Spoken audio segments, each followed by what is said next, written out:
এই তো পরিচয় না দিলে কেউ কিছু বলতেই চায় না। फॉर्मन म्यूजिक प्रेजेंट चंदीपुर से ও গার্লে যে পা দিয়েছে সেটা ওকে বুঝিয়ে দেওয়া দরকার।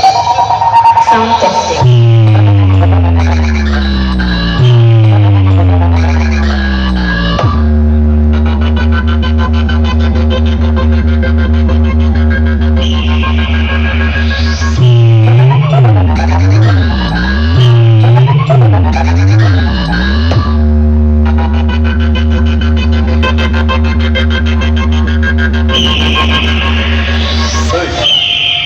কে বে তুই? আমার সঙ্গে পাঙ্গা নিচ্ছিস? আমি কি জানিস? एमडी रिमिक्स देवदा से কি হয়েছে? ও ওদের একটু সামলাতে হবে। নজর আছে, জনা কুড়ি হবে। হয়ে যাবে। ওরা মাইক আলাদা ড্রাম আছে আমাকে আটকাবে। তুই কিন্তু ভুলে যাস না তুই বাঘের গোয়ায় ঢুকে পড়েছিস। দেখি তোর কত বড় পাপ আছে। Forman music present Check.